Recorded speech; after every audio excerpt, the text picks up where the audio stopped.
En Tanzanie, pour commencer, le Premier ministre Robert Begley-Mambe est arrivé ce dimanche à Dar es Salaam.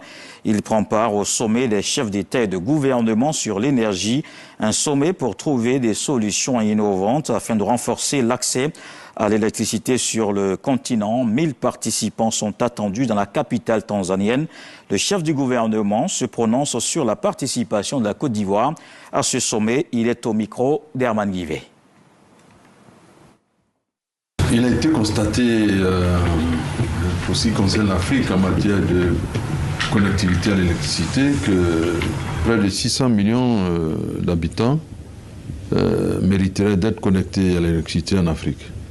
Au regard de cette situation, les pays africains, en relation avec la Banque mondiale et la Banque africaine de développement, ont identifié la nécessité de mettre en place un mécanisme par lequel on pourrait connecter au moins la moitié de ces 600 millions, c'est-à-dire 300 millions de personnes, à l'électricité. Dans la synthèse qui a été réalisée, il apparaît que la Côte d'Ivoire est l'un des pays où la connexion avec l'électricité est la plus forte. Et la philosophie d'action conduite par le président Alassane Ouattara donne à la Côte d'Ivoire d'être parmi les premiers champions en électricité en Afrique.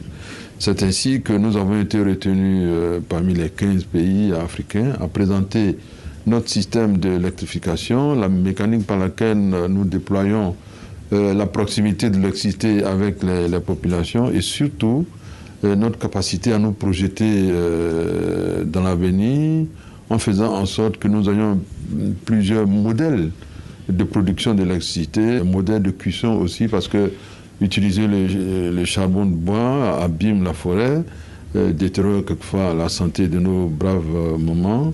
Par conséquent, là aussi, la Côte d'Ivoire est en train d'innover aussi en la matière. Les chefs d'État ont trouvé nécessaire de se réunir avec la Banque mondiale et la Banque africaine de développement pour affirmer leur volonté de sortir de cette situation. Le président nous a fait l'honneur de nous désigner pour le représenter avec M. le ministre Sangafoua. Et c'est avec beaucoup d'honneur que nous ressentons notre présence ici pour apporter la voix du président Alassane et la voix de la Côte d'Ivoire comme contribution à l'émergence d'une politique nouvelle en matière d'électricité.